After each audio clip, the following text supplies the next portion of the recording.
everyone, I know it's been a while, so I wanted to kickstart my return to the YouTube world with a video on all of my foundations. I think I have a pretty good collection. I have Makeup Forever HD Foundation, Bobbi Brown Skin Foundation, Bobbi Brown Moisture Rich Foundation, Chanel Vitalumiere, MAC Mineralize Satinfinish, NARS Sheer Glow, and Bobbi Brown Extra Tinted Moisturizer. It's actually not a foundation, but I'm just going to throw it in there anyway, because I wear it as a foundation sometimes. The one I'm wearing right now is the Makeup Forever HD Foundation, which I actually just got recently. It's in number 117. Also for reference, I am usually a MAC NC20, pretty much year round. I'm a little bit warmer in the summer, but it's nothing that requires me to get a new foundation or anything like that for shade purposes. So all the shades that I'm going to be going over for each individual foundation, they're going to be color matches for MAC NC20. It goes on really well. It matches my skin tone super duper hardcore, and it stays on really well. And photographs, like, awesome, which is why I think it lives up to its HD foundation name, because it photographs super well. I don't really have anything bad to say about this foundation, except for that it doesn't have SPF included, which all of my other foundations do. The other thing that I like about this foundation is that it wasn't very expensive compared to some of my other ones. I think I paid about $37 or $38 compared to about $42 at Sephora. I got mine off Amazon. Yeah, I would definitely buy this again. Highly recommend. They have a really good shade collection for all kinds of skin tones. It's fantastic. The rest of the foundations I'm gonna kind of go through in order that I like them, but not really, like, don't put too much stock into it. The second foundation I'm going to go over is Bobbi Brown Skin Foundation in Zero Porcelain. The skin foundation really lives up to its name. It's like, it really is a second skin when you put it on, and for that reason that's why it's my number 2.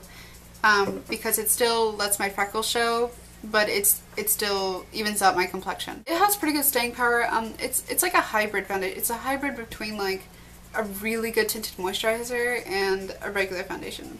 So it stays on, but it also lets your skin breathe, which is, I think, why it's called skin foundation.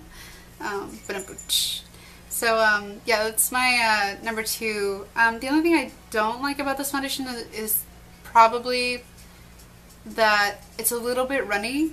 Like, it's in a pump, and so when you pump it out, it is a little bit runny. Sometimes it'll like drip off my fingers and like on my clothes, and like that's really shitty sometimes. Or like I'll put it on my, like when I apply my foundation, I put it here and then I buff it in with a brush. Sometimes like I'll put it on and it'll just like start dripping, which can be a problem if you don't shake up your foundation before you use it, which sometimes I don't. So it's partially a user fail. But yeah, it is a little bit runny. That's the only thing I don't like about this. It's still definitely my number 2 foundation. Next up, I think this is like a tie probably for number 2, is my Chanel Vitalumiere. This foundation is all over the YouTube world. It's, oh sorry, my color is 05. It's a little bit pricey. I think it was like $50 or more,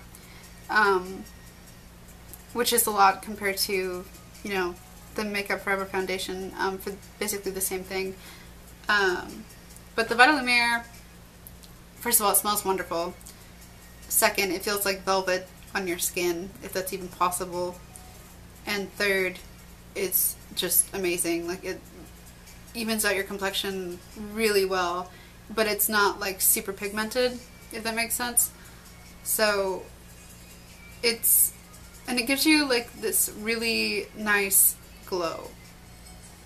And I have super dry skin, and so that's why I get the Vitalumiere, which is actually, I think, discontinued now, which, like, blows my mind. But yeah, that's why I got the Vitalumiere, was because I have super dry skin, and it's really moisturizing, and it just gives my skin like a really like dewy finish. Would I buy it again? Yes and no. I think that I'll always keep Vitalumiere and the Makeup Forever HD foundation in stock. I think there's going to be like my main two foundations. Back to Bobbi Brown. Bobbi Brown Moisture Rich Foundation, SPF 15 in Zero Porcelain. This foundation I got last semester. I was looking for something that was like Vitalumiere but not as expensive, and actually I think these are about the same price. But yeah, the Moisture Rich Foundation, also mainly for dry skin. I don't really have anything bad to say about it. I guess maybe the container, like it's just like a jar that you have to pour out like on your fingertips, which can be a pain. I don't know, maybe I'm just spoiled with all my little pump foundations, but yeah, that's the only bad thing I think about this foundation, besides maybe the price. I would say if you're looking for a really good foundation from Bobbi Brown for dry skin, normal or dry skin, I would go for the Skin Foundation. Next up is another really popular foundation on YouTube and in the makeup world, is NARS Sheer Glow. My color is in Siberia. I've used about, I'd say, a little over half of the NARS Sheer Glow, because for a while I was using it as my everyday foundation because it's so nice and like luxurious on my face, but then I realized that it's really pricey and it's not worth using every day, especially like just going to class and stuff like that. So I don't really use it very much at all anymore, especially because it's been summer. I'll probably use it more in the winter. It looks really nice in winter because it evens out your complexion a lot. Like, it's, I think, the most pigmented foundation that I own, and it covers up my freckles more than I would like it to. But it really does just give me a clean slate when I put it on. So that's a really good thing, I guess. Excuse me. If that's what you're going for. It's not as moisturizing as my other foundations, and it's a bit pricey, but it's definitely, like, you get what you pay for when you buy this product, I think. It's super nice. It does the job really well, and the finish is just like, it's not matte. Like, you're still like glowing. You're not dewy, but you're just like glowing, if that makes sense. Bobbi Brown Extra SPF Tinted SPF 25 Tinted Moisturizing Balm. As you can see, I've actually used most of this. I like this and I don't. I like it because it's really easy to put on, and you just rub it in and you're done. It's like, it's a moisturizer and a foundation in one. I mean, it's a tinted moisturizer, but I use it as a foundation a lot of the time. And it's an Alabaster. It's the color. I don't know, there's something about the consistency, like, with the tint and the moisture. Like, I love Bobbi Brown moisturizers. Like, they are my holy grail moisturizer. But for some reason, when they threw in the tint, it just like threw off the whole formula, at least for me. And I don't like it very much anymore. And I would definitely recommend the Laura Mercier tinted moisturizers if that's what you're looking for. Definitely would recommend those over that, just because they're super awesome and not as expensive as this, and they're just better. It was just like for days that I really didn't feel like putting on foundation, so just like slap this on and some concealer and I'd be finished. The next foundation I'm going to go over is a MAC foundation. It is the Mineralize Satinfinish SPF 15 foundation. Like I said, I'm an NC20, so that's what shade this is.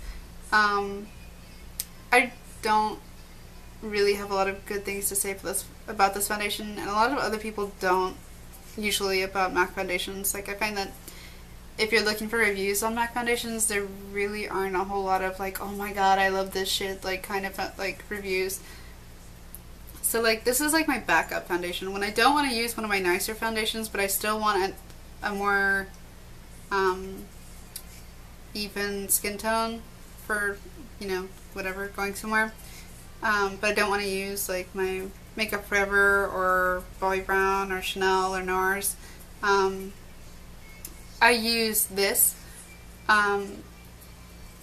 It has SPF in it, which is great, fantastic.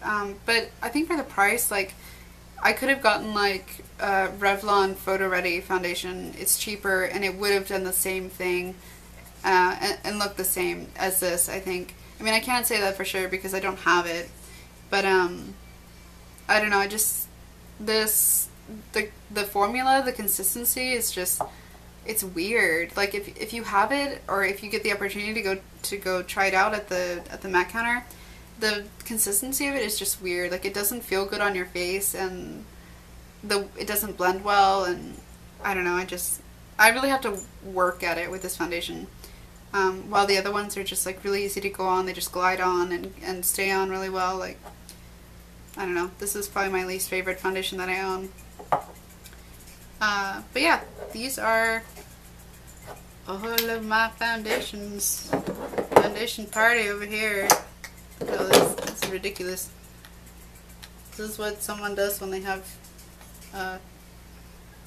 money problem. When they I spend a disproportionate amount of money on makeup, as you can tell. Thank you guys for watching. I hope you have a wonderful day, and I will see you guys later.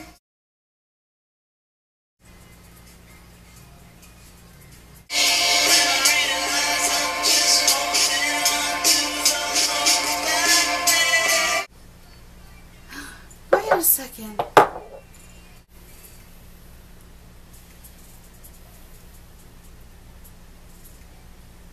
Keep talking. That